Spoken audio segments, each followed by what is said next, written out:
अस्सलाम वालेकुम नाजरीन। ड्रामा सीरियल केस नंबर 9 की नेक्स्ट एपिसोड बहुत धमाकेदार और इंटरेस्टिंग होने वाली है, क्योंकि रोहित जो कि हर सूरत कामरान के केस से बचने की कोशिश कर रहा था, अब आखिरकार वो कामरान और मनीषा के दरमियान उलझ कर रह गया है और इसी उलझन में वो कामरान की बातों में आकर सहर से मुलाकात करेगा, जहां रोहित सहर को कामरान का दिया हुआ ब्लैंक चेक देगा और सहर ये चेक देखकर न सिर्फ फाड़ कर फेंक देगी बल्कि एक जोरदार थप्पड़ भी रोहित के मुंह पर मारने वाली है।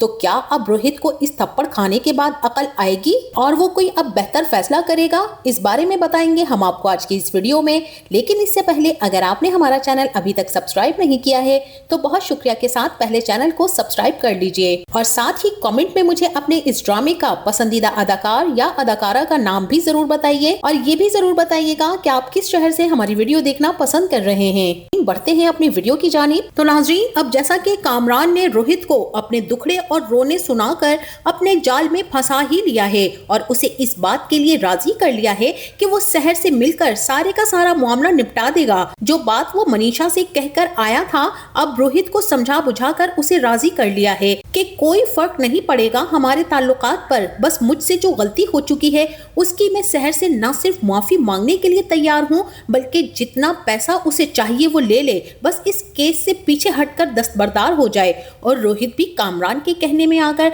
अंजाम से बेखबर सहर से मिलने चला जाएगा, जहां सहर और उसकी वालदा शाहीना बेगम बैठी रोहित का इंतजार कर रही होंगी।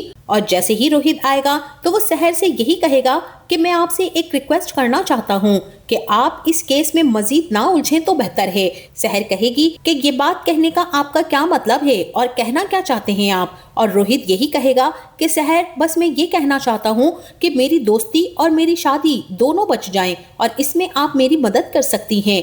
आप बहुत अच्छे से इस बात को जानती हैं कि KKR कंपनी हम तीनों ने मिलकर बहुत ही मेहनत से यहाँ तक पहुँचाई है। अब इस सारे मामले के बाद से बिजनेस पर भी इसका बहुत ही ज्यादा असर हुआ है। कामरान से मेरी दोस्ती कोई आज की नहीं है, काफी टाइम से हम साथ हैं और मैं इस दोस्ती के साथ साथ अपनी फैमिली को भी बचाना चाहता हूँ, तो इस सिलसिले में मुझे आपकी मदद दरकार है। सहर भी रोहित को जवाब देगी और कहेगी कि आपकी दोस्ती मेरी हार की सूरत में ही बच सकती है और देखा जाए तो ये बहुत ही सेल्फिश अप्रोचन है। सहर यहाँ रोहित की किसी भी बात का कोई मस्बत जवाब नहीं देगी और ना ही उसे खास रिस्पॉन्स करेगी, क्योंकि वो समझ चुकी है कि रोहित भी खुद को बचाने के लिए और गवाही ना देने के लिए ये सब कर रहा है।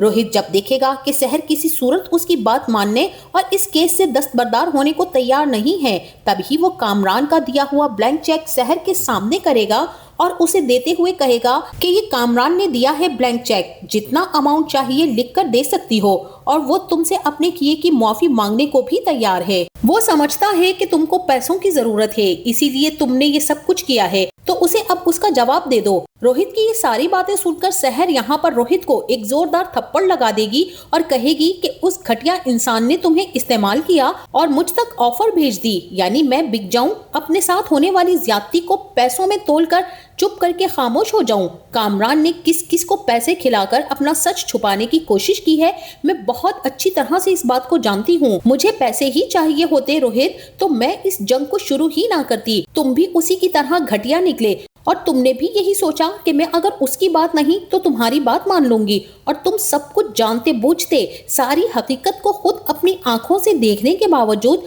मेरी कीमत लगाने आ गए हो। तुम्हें तो चाहिए था कि तुम इस दोस्ती पर थूक कर साइड में हो जाते, बल्कि नहीं, तुम्हें तो पैसे चाहिए थे ना, बिजनेस के लिए, अपनी जिंदगी के लिए, इसीलिए तो तुम सच्चाई को छुपाकर झूठ के साथ हो और मजीद उसका साथ देने यहाँ तक आ गए हो। मुझे तुमसे ये उम्मीद नहीं थी रोहित कि तुम इस हद तक गिर जाओगे। बहरहाल नाजरीन, सहर तो अब रोहित के सामने चेक फाड़ कर कहेगी कि अपने इस दोस्त से कहना कि पैसे संभाल कर रखे, ऐसा ना हो कि ये दौलत उसे इस केस के लिए कम पड़ जाए। वहीं शाहीना बेगम भी सहर के साथ बैठी हुई होंगी और वो रोहित से यही कहेंगी कि बेटा, मेरी एक बात याद रखना कि कभी भी गलत फैसला करने से ज्यादा गलत होता है कोई फैसला ना करना। तो तुम्हारे लिए बेहतर यही है कि जाकर अच्छी तरह से इस बारे में सोचो और कोई अच्छा फैसला करने की सोच रखो। रोहित जो कि इसी कश्मकश में घिरा हुआ है कि वो करे तो क्या करे, किस तरफ जाए, दोस्ती बचाए या घर को। कामरान ने तो यहाँ अपना आप बर्बाद करने के साथ साथ अपना घर भी बर्बाद कर डाला है। किरण उसे छोड़ गई है और वो अकेला होकर रह गया है। यही कुछ वो अब रोहित के साथ भी करने जा रहा है कि वो भी उसके कहने पर चलकर अपना घर बर्बाद कर डाले। और ऐसा ही होने वाला है नाजरीन कि रोहित के जाने के बाद सहर मनीषा को कॉल करने के साथ ही सारी सच्चाई बता देगी। और मनीषा ये सोच रही थी कि इतना रोहित को समझाने और उसको सच्चाई का साथ देने के लिए उकसाती रही, मगर रोहित मुर्गे की एक टांग बना रहा। मनीषा का ख्याल यही था कि शायद सहर से मिलकर रोहित को फैसला करने में आसानी हो जाएगी और वो सहर का साथ देगा, जैसा कि मनीषा भी चाहती है। लेकिन सहर की सारी बात सुनने के बाद मनीषा को रोहित से नफरत महसूस होने लगेगी, जिस बात के लिए वो कामरान को लान तान कर चुकी थी और ऐसा कुछ भी करने से उसे मना भी कर दिया था। आज कामरान की बात को अहमियत देते हुए रोहित सहर के पास उसकी कीमत लगाने पहुंच गया। मनीषा रोहित के इस हरकत पर बहुत ही ज्यादा गुस्से में आ जाएगी, क्योंकि उसे रोहित से ऐसी उम्मीद बिल्कुल भी नहीं थी। लिहाजा रोहित के आने से पहले ही मनीषा अपना सामान पैक कर लेगी और घर से जाने लगेगी। और रोहित ये सब देखकर दंग रह जाएगा। मनीषा से कहेगा कि ये सब क्या है, क्यों कर रही हो ऐसा। मनीषा भी कहेगी कि मुझे ऐसा पहले ही कर लेना चाहिए था रोहित, मगर आज मुझे एहसास हुआ है कि जिस रोहित को मैं जानती हूँ वो रोहित तो बिल्कुल बदल चुका है, वो रोहित तो रहा ही नहीं। यहाँ रोहित भी यही कहेगा कि तुम गुस्से में ये सब कुछ कर रही हो तो प्लीज ऐसा ना करो, हमारी फैमिली तो पहले ही बहुत ज्यादा डिस्टर्ब है। मनीषा रोहित से यही कहेगी कि मैं बिल्कुल भी गुस्से में नहीं हूँ, बस तुम अपने दोस्त का साथ दो और तुम उसे बचाने के लिए इस हद तक चले जाओगे। बहरहाल उसे बचाने के लिए तुम ये आखिरी कोशिश करना चाहते थे, सो तुमने कर ली। मुझे अब मजीद ऐसे शख्स के साथ नहीं रहना जो झूठ का साथ देकर मासूम और मजलूम पर जुल्म करे। इसीलिए मुझे जुल्म और इंसाफ के बीच में एक को पिक करना था, जो मैंने कर लिया है और मेरा फैसला बदलेगा नहीं। रोहित मनीषा को रोकता रह जाएगा और कहेगा कि इस तरह करने से क्या मसले हल हो जाएंगे। और मनीषा कहेगी कि सवाल यह है कि तुम अब क्या करोगे, अपने दोस्त को बचाते बचाते खुद को भी उसी खाई में गिरा दोगे जहां आज कामरान खड़ा है। उसने तुम्हारा इस्तेमाल करने के बाद हमें अलग होने पर मजबूर कर दिया है। आज से तुम्हारा और मेरा रास्ता अलग है, तुम झूठ के साथ और मैं सच के साथ होंगे। देखते हैं कि अब जीत किसकी होती है। ये कहकर मनीषा भी रोहित को छोड़कर चली जाएगी, जहां अब रोहित कामरान के किए की सजा भुगतेगा और इस तरह से अपनी फैमिली को टूटते हुए वो भी नहीं देख सकेगा, ना ही बर्दाश्त कर सकेगा। मुझे तो नाजरीन ऐसा ही लगता है कि अब रोहित कामरान के पास जाकर उसका गिरबान पकड़ेगा और मनीषा के चले जाने का सारा इल्जाम कामरान को देकर उससे दस्तबरदार हो जाएगा कि मैं भी तेरी इमोशनल ब्लैकमेलिंग में आकर शहर से मिलने चला गया, जानते बूझते सिर्फ तेरे कहने पर, और देख क्या अंजाम हुआ है तेरे मास्टरमाइंड प्लान का। मेरा तो घर ही उजड़ रहा है और मैं ये होने नहीं दूंगा। मैं किसी भी कीमत पर मनीषा को नहीं खो सकता।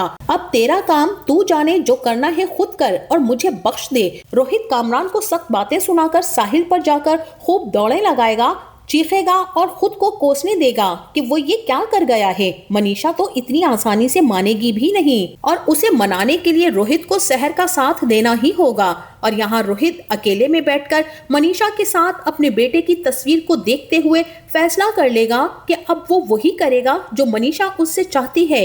लिहाजा रोहित शहर के हक में खड़ा होकर उसका साथ देने के लिए राजी हो जाएगा। और वहीं दूसरी तरफ अब जिस तरह से शहर का बयान भी सोशल मीडिया पर खूब धूम मचा रहा है और ये केस अदालत से ज्यादा अदालत के बाहर डिस्कस किया जाएगा, इसीलिए अब न सिर्फ सोशल मीडिया पर बल्कि डिजिटल मीडिया के चैनल्स पर भी शहर और कामरान की तकरार करवाई जाएगी, जहां हर चैनल अपनी टीआरपी के लिए इस केस को खूब हवा देगा और इस तरह केस वाज़ह तौर पर सवालात की जद में आकर मजीद उलझ जाएगा, जहां कामरान भी अपना सर पकड़कर नोचेगा और यही कहेगा कि मैं कहां पर फंस गया हूं। शहर को तो उसने एक कमरे में बंद करके जो किया सो किया, मगर शहर ने तो कामरान को उस बंद गली में बंद कर दिया है जहां से निकलने का कोई रास्ता ही नहीं है। इसी के साथ वहीं दूसरी तरफ अब इंस्पेक्टर शफीक भी अदालत के बाहर एसपी जुहेब को देखकर कांपने लग जाएगा और कामरान से गाड़ी में बैठे यही कहेगा कि बहुत ही बुरी खबर है आपके लिए। कामरान भी ठिठक जाएगा और इंस्पेक्टर शफीक से यही कहेगा कि अभी तक बुरी ही बुरी खबरें सुनने को मिली हैं। एक और सही, इंस्पेक्टर शफीक कामरान को बता देगा कि अब ये मामला हमारे हाथ में नहीं रहा है, बल्कि अब ये सारे का सारा मामला एसपी जुहेब ने अपने जिम्मे ले लिया है, जहां मैं तो क्या कोई भी उनसे पंगा नहीं ले सकता है, क्योंकि जब वो इस मामले की तह में पहुंच जाएंगे और उन्हें सारी तहकीकात का पता चलेगा तो ये एसपी ना ही मुझे छोड़ेगा और ना ही आपको। सारा राज उसके सामने खुल जाएगा। मुझे तो अपनी नौकरी से ज्यादा अपनी जिंदगी की फिक्र है, कहीं इस सारे चक्कर में मैं ही जेल की चक्की पीसने ना बैठ जाऊं। इसीलिए मैं इस केस से दस्तबरदार होना चाहूंगा और जो भी सच्चाई है वो मुझे एसपी जुहेब को बतानी ही होगी। ये बात सुनकर कामरान के पैरों तले जमीन निकल जाएगी। तो नाजरीन, आपका इस बारे में क्या ख्याल है? क्या रोहित मनीषा को मनाकर वापस ले आएगा और क्या मनीषा भी रोहित की गवाही के बिना वापस आ जाएगी? इस बारे में हमें अपनी राय से जरूर आगाह कीजिएगा। जाते जाते वीडियो को लाइक और चैनल को सब्सक्राइब करना ना भूलिएगा। अपना बहुत सारा ख्याल रखिएगा। मिलते हैं नेक्स्ट वीडियो में, तब तक के लिए अल्लाह हाफिज।